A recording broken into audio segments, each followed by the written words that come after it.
Hi guys, my name is Trey Schneider and I did my disease report on shingles.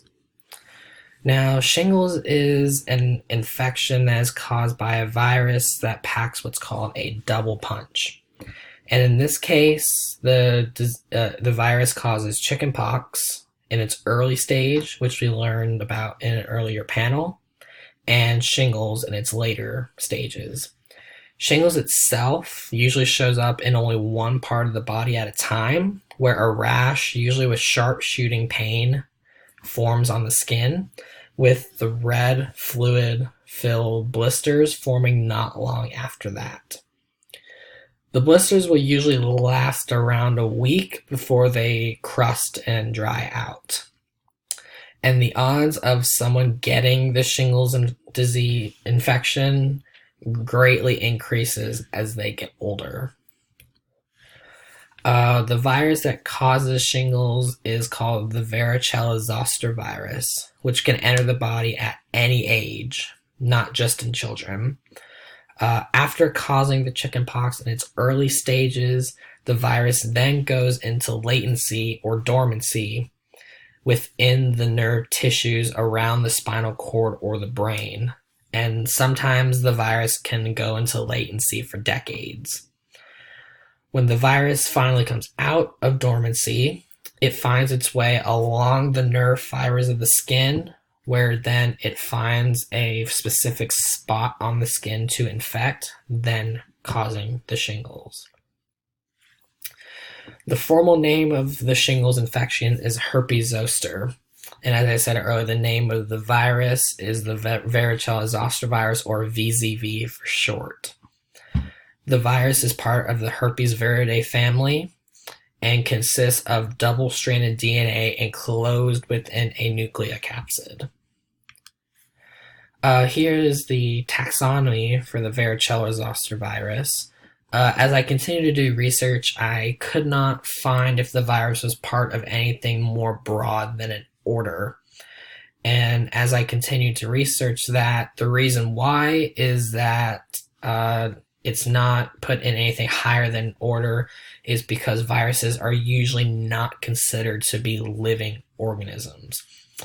However, sometimes scientists will put viruses into their own super kingdom, which they call viridae, or viruses. There are a couple diseases that are also part of the herpes viridae family. There is herpes simplex, which is the full name for herpes, and mononucleosis, which is also mono, which again we learned about in an earlier panel. So there are 31 individual strains of the shingles virus, and each one has very similar but sometimes can be very different symptoms. 15 of those 31 strains are most commonly seen, while the other 16 are rarely seen and sometimes very rare. 7 of those 15 strains cause rashes and blisters, while the other 8 do not cause blisters and only cause they only have the blisters and do not cause rashes. The picture here on the right is shingles without a rash and only with the red blisters popping up out of the skin.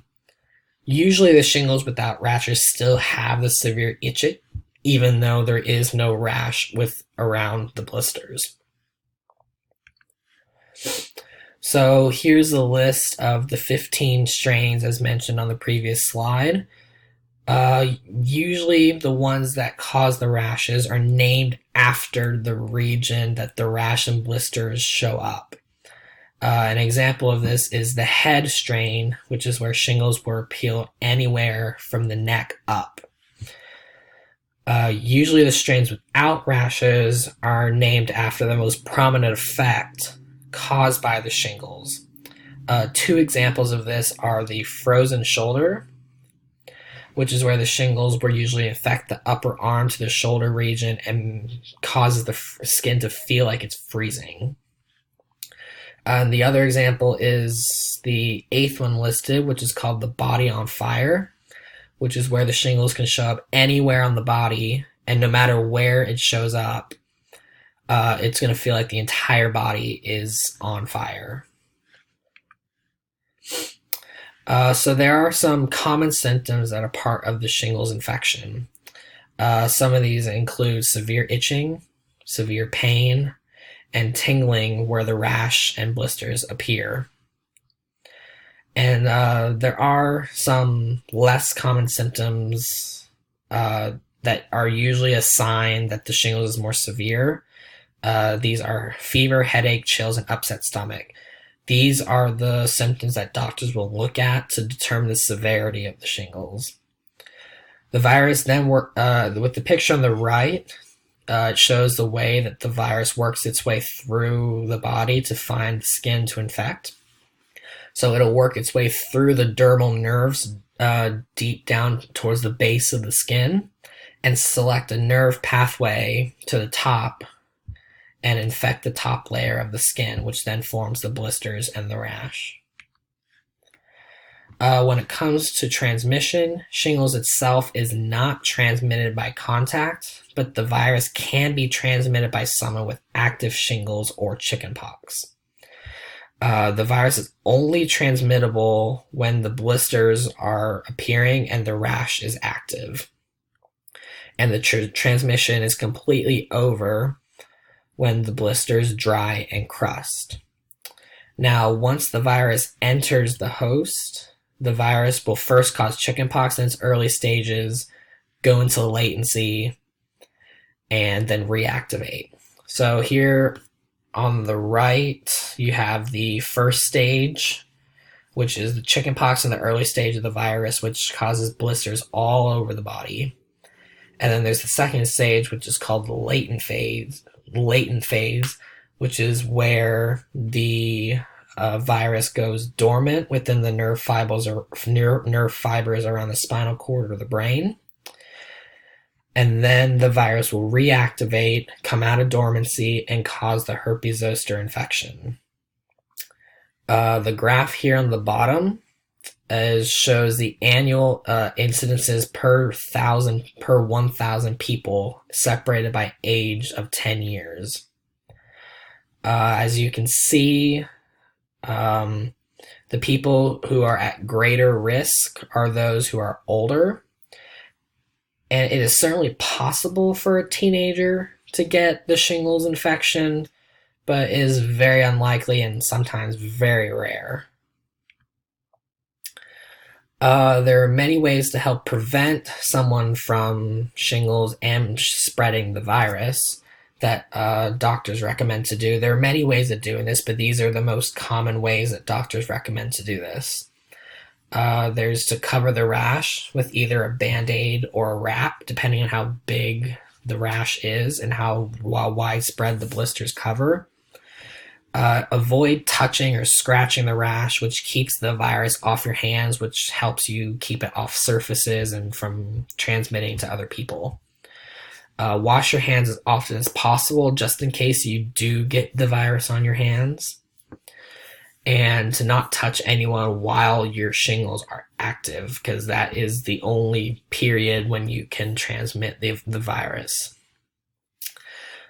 People with a weakened immune system, either from a medical condition or a side effect from a prescription drug, all have greater risk of shingles, but those who are usually at the greatest risk are those who have had chickenpox in their past.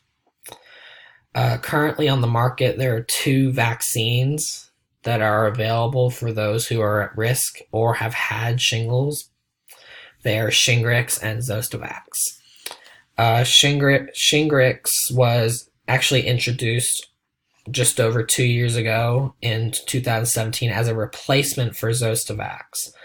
Shingrix actually has an effective rate of 97% in patients 50 and older.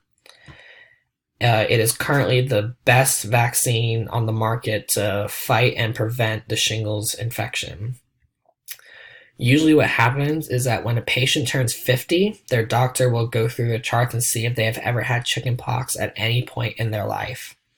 If they have had chickenpox in the past and they have not been vaccinated, Then the doctor will decide which vaccine to administer to the patient. Most doctors nowadays will give Shingrix regardless of the severity, but sometimes doctors will still give Zostavax if the shingles is not as severe as some of the other strains.